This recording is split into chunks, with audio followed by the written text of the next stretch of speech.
Gaza city দখলে বেপরোয়া Israel আবারও আলটিমেটাম দিল বাসিন্দাদের। এলাকা ছাড়তে বেঁধে দিয়েছে ৪৮ ঘন্টা সময়।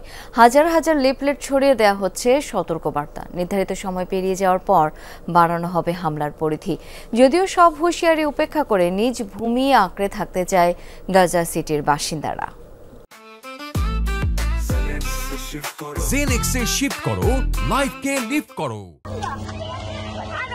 হঠাৎই গাজার আকাশ ছেয়ে যায় ছোট ছোট কাগজের টুকরোয়, যা দেখতে ছুটে আসে উপত্যকার ছোট্ট শিশুরা।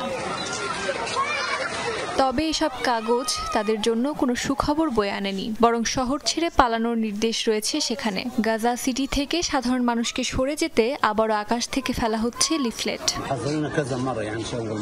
এসব লিফলেটে বলা হয় মাত্র ৪৮ ঘন্টার জন্য একটি অতিরিক্ত পথ খুলে দেওয়া হবে, যা গাজা সিটি ছেড়ে যাওয়ার জন্য ব্যবহার করতে পারেন বাসিন্দারা। এরপরই হামাস বিরোধী অভিযান আরও জোরদার করা হবে বলে জানিয়েছে ইসরায়েল।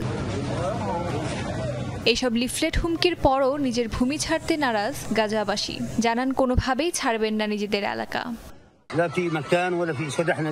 আমাদের কোথাও যাওয়ার নেই, কোনো জায়গায় আমাদের জন্য নিরাপদ নয়। যদি আমাদের মরতেই হয় আমরা এখানেই মরবো। আমরা সবকিছু আল্লাহর ওপর ছেড়ে দিচ্ছি।